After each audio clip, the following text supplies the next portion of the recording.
Olá a todos. Essa apresentação é sobre um sistema de bombeamento. A gente vai fazer uma análise e obtendo alguns resultados aí para o sistema de bombeamento, considerando que tem algumas exigências no nosso projeto e atendendo às normas também. Esses são os integrantes do nosso grupo: André, Arthur, João Guilherme, Jonas e Paulo. Então, o objeto de estudo desse nosso projeto é de uma substituição de um sistema de aquecimento solar da água de uma residência. Essa água é para uma piscina, é um corpo d'água. Essa imagem nos mostra as placas solares instaladas com as tubulações de entrada, de saída ali nas placas, com as curvas que tem, com os comprimentos ali. Essa é uma ilustração da tubulação. A gente pode ver em azul e vermelho. A tubulação em vermelho é que entra nas placas e a azul é que sai. Então, aqui a gente pode ver outra parte da tubulação, que é a tubulação de sucção da piscina. Essa é uma segunda parte da sucção, e essa parte da sucção tem um diâmetro diferente das demais. A gente vai ver mais para frente. Então, nosso sistema e nosso objeto de estudo consiste em placas de aquecimento solar, um sistema de bombeamento, um corpo d'água, que é a piscina, de 48 mil litros, e os tubos de PVC, que para o recalque é de 1,1 e um quarto de polegada, e para a parte de sucção é de 1,5 polegadas. E a gente vai notar nesse sistema que são 28 pontos de queda de pressão. Essas quedas de pressão são dadas por algumas curvas ali e pela saída das placas. Então, a tubulação de recalque ela tem um diâmetro de 1,25 polegadas, um comprimento da seção pressurizada, que ele tem uma seção que tem uma pressão um pouco maior, é de 14,2 metros, e o comprimento da seção de retorno é de 12 metros. A tubulação de sucção, ela tem uma parte que é com um diâmetro de 6 polegadas, dá 150 milímetros, e, e o outro diâmetro da sucção é de 1,25 polegadas também. E o comprimento total dessa tubulação de sucção é de 3,5 metros. As placas solares desse objeto de estudo que vão ser trocadas, né, que é uma análise para troca de substituição de placa solar, as placas são modelos da Celetrol EcoSpark. A altura máxima das placas onde a água entra para ser aquecida é de 6 metros de altura em relação ao sistema de bombeamento, e a altura mínima das placas de saída ali é de 3,8 metros. Então, esses foram os dados que a gente encontrou do fornecedor, que vão ser usados também como base para o nosso estudo. A gente pode notar ali que a produção de cada placa é de 3.900 quilocalorias por dia, que ela, a pressão máxima de operação dela, que a gente computou, foi por 4 bar, ou 60 PSI. Essa equação ali que nos mostra é a relação de vazão com a queda de pressão, também que a gente vai analisar para discutir sobre as perdas que tem perdas de pressão que tem nessas placas. Então, alguns dados que a gente selecionou, né? Que são a pressão máxima recomendada, que é de 4 bar, a vazão volumétrica recomendada pelo fornecedor é de 500 litros por hora, a altura máxima das placas é de 6 metros, a altura mínima da placa é de 3,8 e a capacidade do corpo d'água é de 48 mil litros.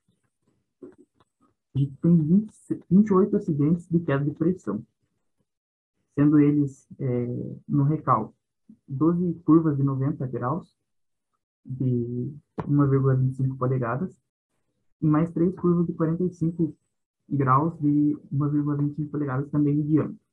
E temos 10 acidentes nas placas. Na sucção, a gente nota três curvas de 90 graus e de 1,5 polegadas de diâmetro.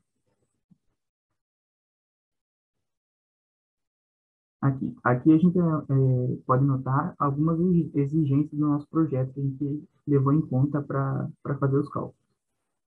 Que o aquecimento médio seja de 2,8 graus Celsius por dia. Ou seja, essa que tem que ser o aquecimento total da piscina médio por dia, com as bombas, no máximo funcionamento dela. E que a bomba também opere sem cavitação, e mantendo a vazão volumétrica dada pelo fornecedor. A partir de agora, daí, a gente vai ver o restante da apresentação e passar para outro colega. Obrigado.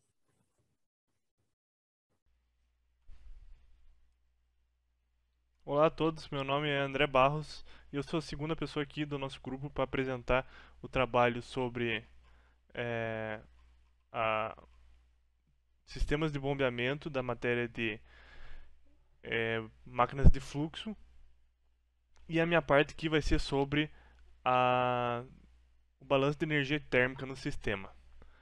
Por que a gente tem que fazer um balanço de energia térmica no sistema? Como o João explicou, uma das exigências do projeto aqui é que o aquecimento gere um aumento de 2,8 graus Celsius pelo menos por dia na água da piscina. Então, a gente vai ter que fazer um balanço de energia para descobrir quantas placas solares eu vou precisar pôr lá no teto da casa para que gere a energia necessária para que haja esse aumento aqui, levando em conta percas de energia por convecção, condução, entre outras. E como é que essa balança de energia vai ser feita? Então, a entrada de energia térmica vai ser a energia de radiação térmica absorvida pelas placas solares. Então, eu vou pegar lá os dados que a placa solar ela dá, que está aqui em cima, tá aqui, ó. Aqui, performance das placas solares. 1.300 por unidade, 13.900 quilocalorias por dia. Isso aqui é o quanto que uma placa solar gera de energia por dia, estando em média aqui. Acho que eles fizeram esse estudo lá nos Estados Unidos, mas pelo que eu vi, as taxas de energia térmica não mudam muito aqui para o nosso caso. E a saída vai ser as perdas por convecção na superfície da lona que cobre a piscina, ou seja, aquele ar que vai ficar conveccionando em cima da piscina vai levar um pouco da energia térmica que está na água para fora, para o ambiente. Por que eu pus aqui na saída somente a convecção na superfície da lona da piscina? Porque eu fiz uns cálculos aqui e percebi que essas perdas aqui vão ser muito pequenas.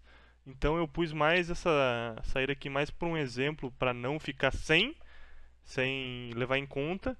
E eu vou fazer uma suposição bem absurda aqui, que a perda de calor com certeza vai ser menor que isso. E mesmo assim vai dar um valor muito pequeno, em comparação da entrada de energia.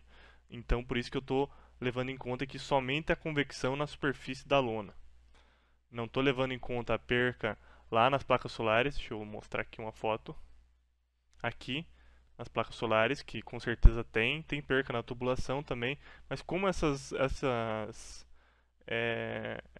placa solar, a tubulação é de PVC e tudo, eu acredito que as percas vão ser bem pequenas em comparação à perca que vai acontecer aqui pela água.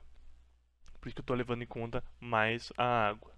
Então, continuando aqui, cadê? As saídas são percas por convecção. Então, eu vou fazer aqui um cálculo básico de transferência de calor para a perda de calor pela lona da piscina. A lona ela tem uma área de 32 metros quadrados.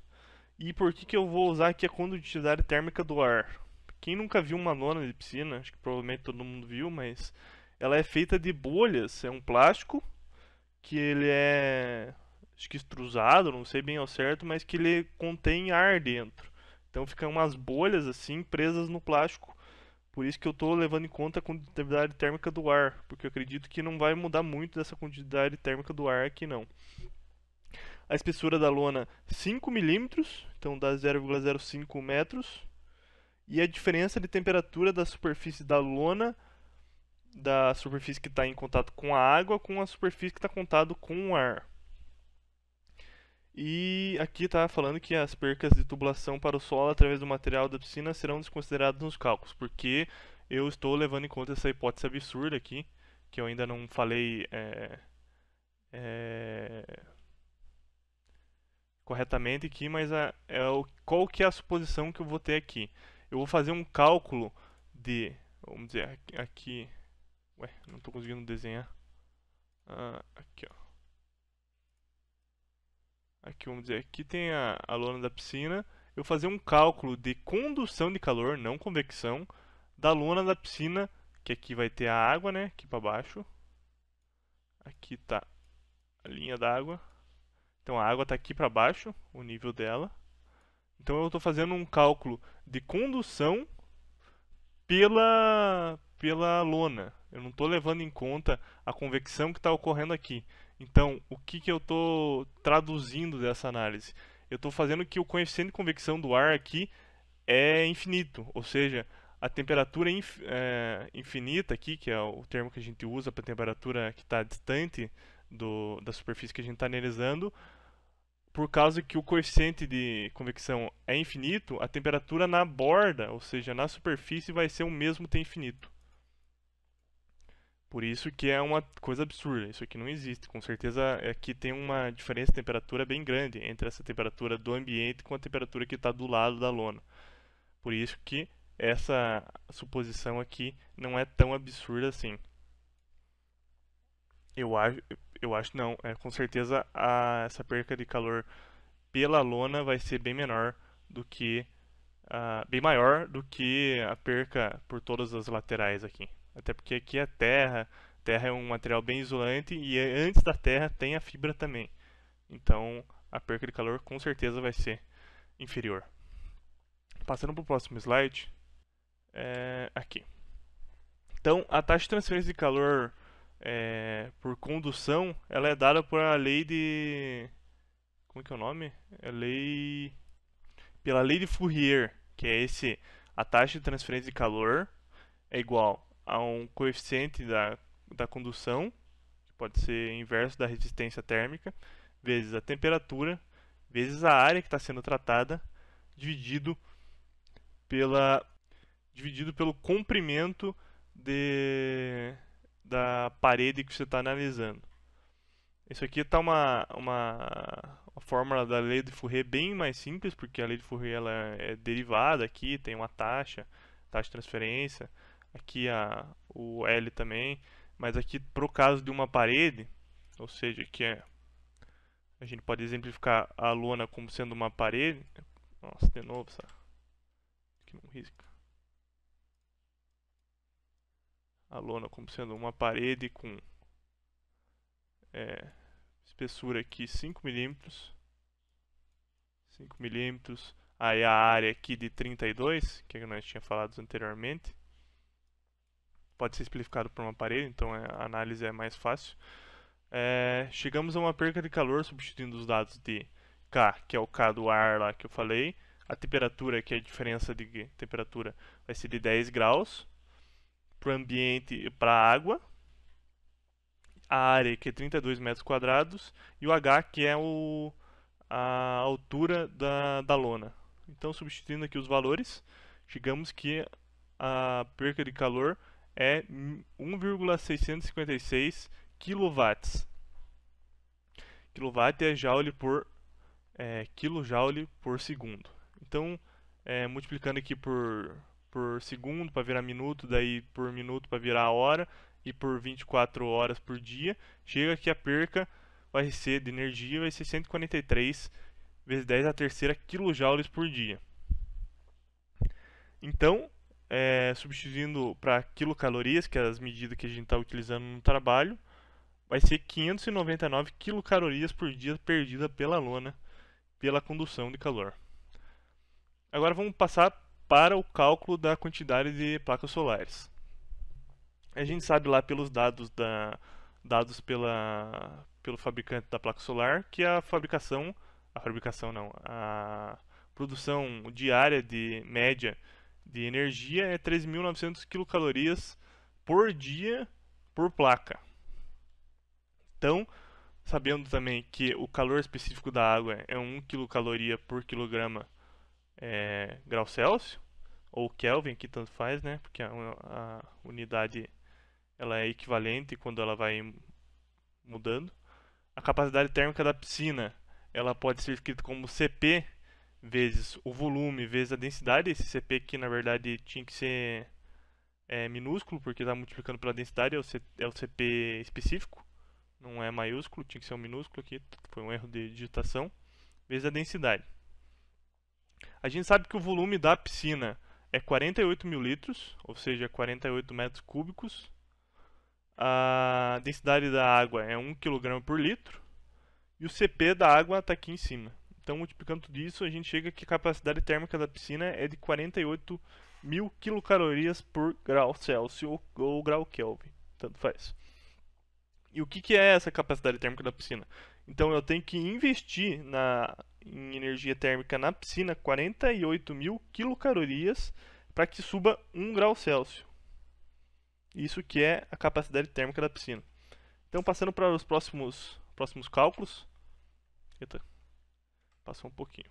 Aqui, ó, cálculo do número de placas. Se cada placa gera 3.900, então 10 placas gerariam 139 mil quilocalorias por dia. Então, como está sendo produzido 139 mil e está sendo perdido 599, a energia líquida produzida vai ser 138.401 quilocalorias por dia. Você pega essa energia líquida aqui que está sendo absorvida pelo sistema inteiro e divide pelo CT, você vai chegar que o aumento da temperatura utilizando 10 placas, que é a hipótese que a gente estava utilizando, é que vai gerar 2,88 graus Celsius. Então, conclui-se que 10 placas são suficientes para compensar as percas e proporcionar um aumento de temperatura desejado de 2,8 graus Celsius. Então, o que a gente chega na conclusão aqui, que as 10 placas são necessárias, é o mínimo possível e que elas atingem a quantidade de aumento de temperatura solicitado. Dando continuação aqui no trabalho, antes a gente fez uma análise da energia térmica no sistema, agora a gente vai ter que fazer uma análise do sistema hidráulico. Por que a gente precisa fazer essa análise do sistema hidráulico? Porque a gente vai precisar escolher uma bomba que consiga gerar o fluxo que a gente precisa na tubulação e nas placas solares lá, e que não possua aquele NPCH crítico lá para que ela cavite nesse sistema. Então a gente vai ter que fazer uma quantificação das quedas de pressão no sistema. Elas vão ser a tubulação e as placas, porque lá nas placas tem aquela equaçãozinha que quanto maior o fluxo, maior será a queda de pressão em cada placa. A tubulação também, a Paula vai falar adiante ali o cálculo das quedas de pressão na tubulação. E daí o cálculo do NPCH vai ser o Arthur que vai falar lá no finzinho do trabalho sobre qual NPCH que esse sistema vai ter. Partindo aqui para a análise da pressão que é necessária na saída da bomba ou no recalque, como você preferir falar, ela vai ter que ser a soma da pressão estática de coluna d'água mais a pressão das quedas de pressões na tubulação, ou seja, a pressão gerada pelo fluxo na tubulação, sendo causada tanto pela viscosidade da água, os atritos e as mudanças de direção, tipo cotovelo, essas coisas, a Paula vai falar mais adiante. E a queda de pressão nas placas, que eu vou calcular aqui no próximo slide. A perda de pressão nas placas, ela é dada por essa equação aqui, que está lá deixa eu mostrar aqui no slide que tem os dados da placa. Então essa aqui é a relação vazão por queda de pressão. Essa equação aqui ela funciona com o Q em litros por hora e a pressão aqui em milibar. Então depois a gente vai ter que fazer uma mudança de unidade aqui. A nossa vazão é a vazão recomendada aqui pelas placas solares. Para cada placa é de 500 litros por hora. Então a gente vai utilizar esse valor de 500 aqui e vamos receber um próximo a, acho que 8, se eu não me engano, ali, megabar. Vamos pôr lá na equação e já conferimos. Cadê? Aqui, ó. A gente vai receber, usando o Q em litros hora, para calcular a expressão de 10 placas, basta multiplicar por 10 o resultado. Eu tinha esquecido de falar isso aqui. Como essa equação aqui ela é para uma placa solar, e a gente está usando o fluxo que uma placa solar vai ter, a gente vai ter que multiplicar por 10 esse resultado aqui da queda de pressão. E o fluxo total do sistema não vai ser esse 500 litros por hora aqui, porque, voltando lá as imagens para ficar mais exemplificado, aqui ó, as placas solares elas vão ter, as novas placas solares que vai ser posto aqui na casa, vão ser duas baterias de 5 em paralelas. E o que essa não é geometria, mas essa montagem vai gerar? Então vai ter um fluxo de água por 5 placas em paralelas. Então o fluxo ideal tem que ser 5 vezes o fluxo de cada placa. Então o fluxo da tubulação aqui, o fluxo de água do sistema inteiro, vai ser 5 vezes o 500 litros hora. Então 2.500 litros hora. Mas para o cálculo da queda de pressão, como 500 litros hora passam por cada placa, tem que ser o 500 litros horas. Por isso que a queda de pressão aqui é 10 vezes o valor substituindo 500 litros hora aqui. Então vai dar 69 milibar, que vai dar 0,7086 metros de coluna d'água. Então, essa parte aqui terminou. Agora eu vou passar para a Paola continuar. Então, prosseguindo o nosso dimensionamento do sistema de bombeamento, nós vamos fazer o cálculo da queda de pressão na tubulação agora. Visto que eu tenho quedas de pressão tanto nesses meus acidentes, que são esses meus elementos especiais na tubulação, quanto no decorrer dessas tubulações, visto o atrito, visto a rugosidade. Aqui a nossa tubulação nós dividimos em recalque e sucção, e ambas elas têm elementos especiais. Temos 12 curvas de 90 graus, 3 curvas de 45 graus, e todas vão ter o mesmo diâmetro nesse recalque, menor do que o meu diâmetro da sucção.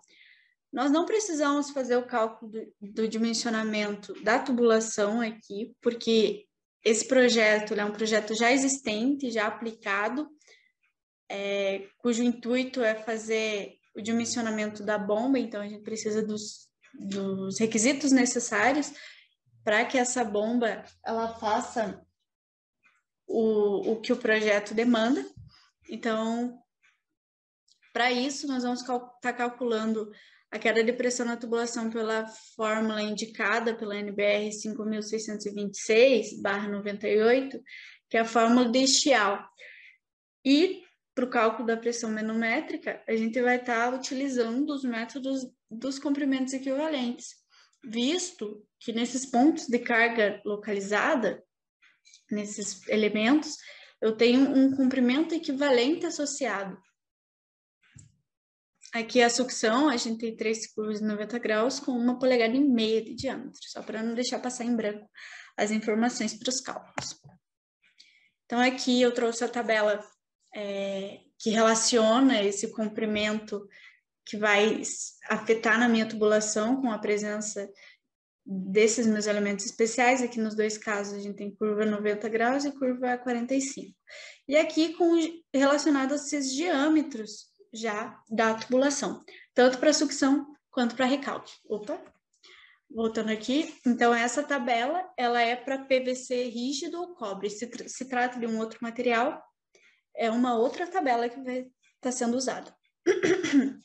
Então, primeiro, o cálculo do comprimento equivalente do recalque. Então, traçando as informações que a gente tem, nós obtemos esses valores em vermelho.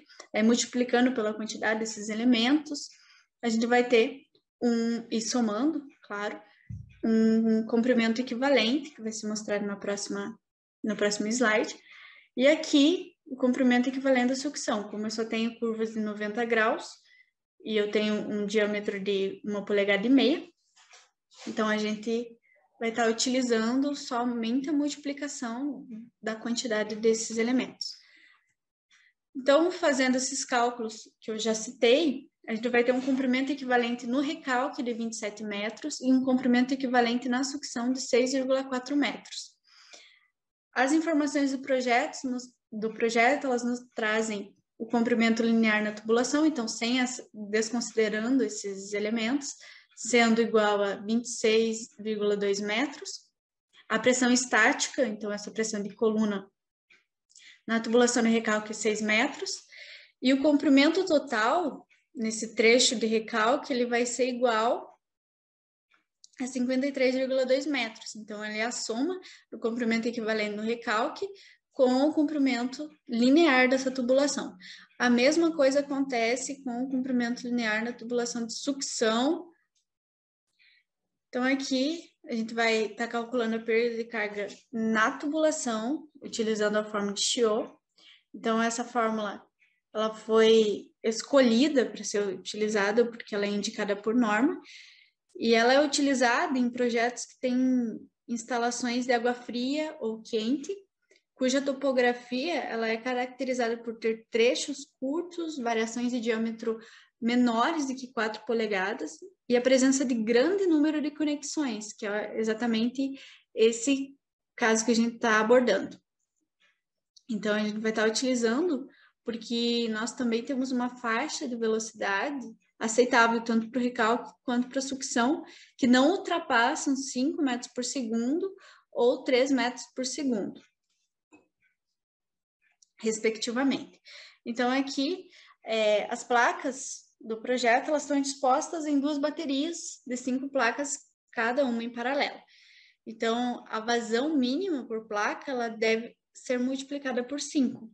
Com a multiplicação da vazão requerida no projeto anteriormente, vezes 5, nós vamos chegar numa vazão para a minha tubulação igual a 6,94 vezes 10 a menos 4 metros cúbicos por segundo.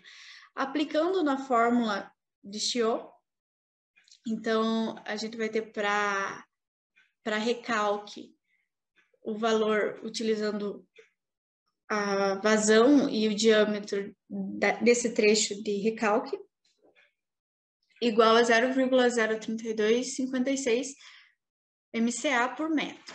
Já para sucção, utilizando o mesmo cálculo, alterando somente o diâmetro dessa tubulação, nós vamos ter 0,01128 MCA por metro.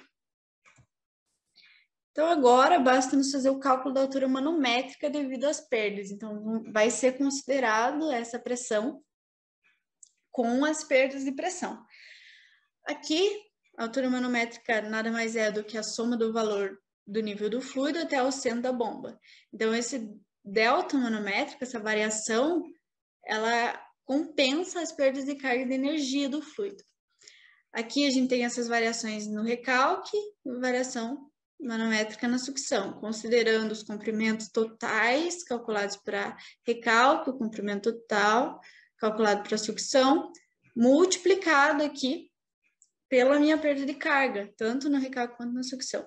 Fazendo isso, a gente obtém 1,732 MCA e 0,082 MCA, tanto para recalque e aqui para sucção. Como o projeto já nos informou sobre a altura manométrica de recalque e a altura manométrica de sucção, ela é feita com essas somas. A soma dessa altura manométrica de recalque com a altura manométrica de sucção, ela vai ser igual à altura manométrica total requerida por esse projeto, ok? para as tubulações. Mais para frente tem as considerações das outras partes do projeto. Aqui, só pontuar, pode não ter ficado muito bem claro. A altura manométrica estática, a gente tinha igual a 6 para recalque. Então, o recalque, a altura total vai ser a soma daquele 6 estático com essa manométrica de recalque calculada com as perdas. Por isso, esse valor. Já esse outro valor de sucção ocorre o mesmo caso, era 0,015, 0,015 o valor, com o cálculo, eu vou estar considerando ele como esse valor. Então, a pressão de saída, então essa pressão de recalque, vamos dizer, necessária para o funcionamento, vai ser igual à soma da coluna, considerando a pressão estática que está dentro desse cálculo da pressão na tubulação, considerando essas perdas, e a pressão das placas, também considerando as perdas. Então, somando esses dois valores, visto que a pressão estática ela já está inclusa na pressão da tubulação, nós vamos obter 8,373 MCA para o projeto.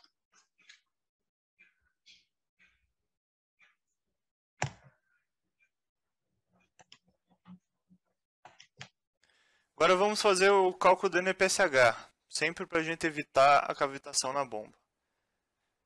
Então, o que a gente precisa aqui para calcular o NPSH? A gente precisa da pressão atmosférica no lugar, que no caso seria aqui em Guarapuava, que é a 1.120 metros de altitude, se eu não estou enganado. A pressão de vapor na temperatura que a gente está trabalhando, que a gente vai ver ali mais para frente, mas vai ser em torno de 38 graus. A gente vai ter que ver lá nas tabelas de termodinâmica, ver qual que é a pressão de vapor. A altitude que a bomba está, com relação à água. No caso aqui que a gente já viu ali no projeto antes, é uma altitude negativa. Então vai dar menos, vai dar mais aqui, mais 0,15. As perdas de carga nessa tubulação do reservatório até a bomba, que a gente também já calculou anteriormente ali, dá esse valor. E a gente precisa saber a velocidade que a água entra na entrada da bomba. Isso que a gente vai calcular aqui, ó. O que falta pra gente então? A gente já tem esse. Falta a pressão atmosférica. Falta a pressão de vapor na temperatura e falta essa velocidade. Vamos calcular a velocidade aqui já. Como a gente já sabe que a vazão do sistema inteiro é 2.500 litros por hora, a gente chega nisso aqui só transformando para metros cúbicos por segundo aqui. Jogando uma formulazinha simples aqui, que é vazão pela área, se a gente chegar em metros por segundo, a gente chega nisso aqui. Então a gente já chegou na velocidade de entrada.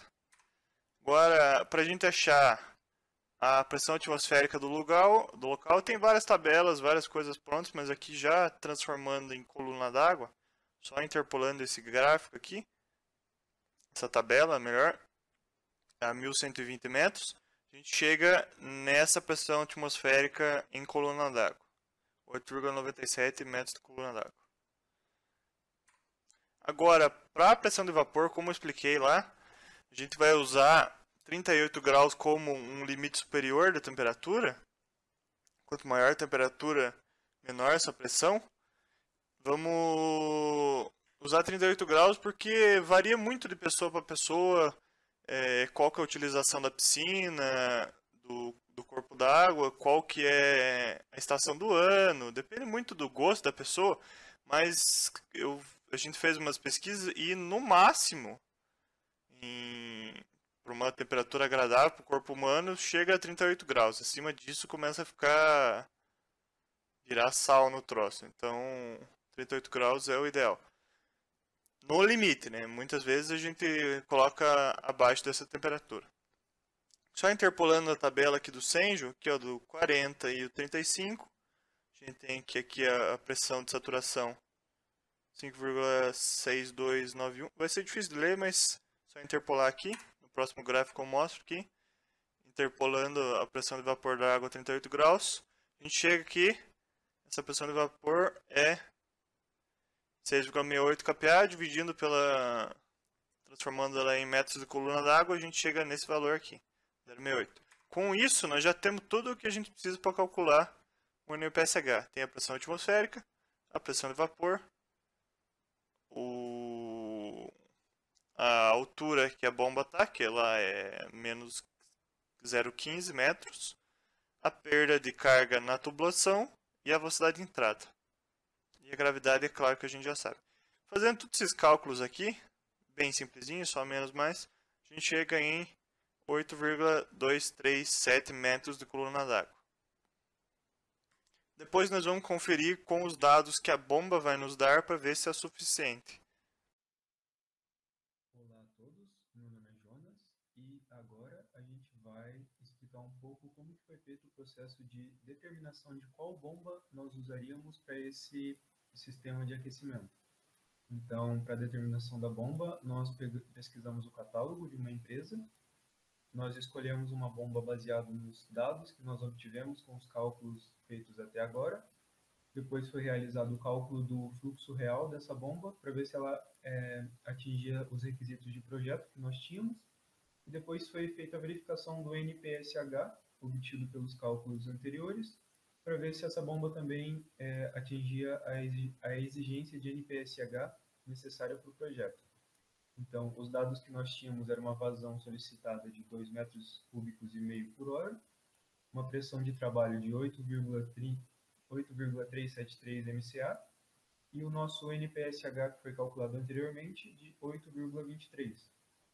O catálogo que nós utilizamos foi o da Schneider, e a bomba que nós escolhemos foi a bomba ASP98 da Schneider, com uma potência de 3/4 de cavalos. E nós escolhemos essa potência dessa bomba porque ela possui uma vazão muito próxima da solicitada para a altura manométrica que nós obtivemos de 8,373.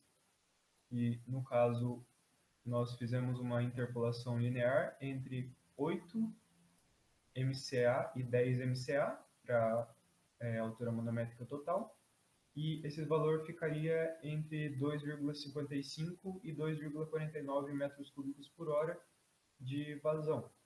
Então, realizando essa interpolação linear, nós obtivemos uma vazão de 2,5019 metros cúbicos por hora.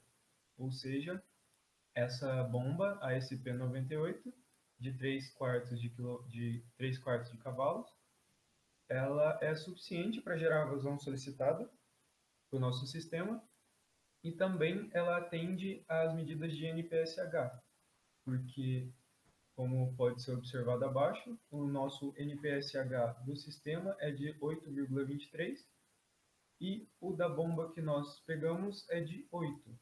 Então, nós vamos ter uma bomba que terá vazão especificada no nosso projeto e também uma bomba que não vai sofrer com o processo de cavitação. Esse é o nosso trabalho e ficamos por aqui.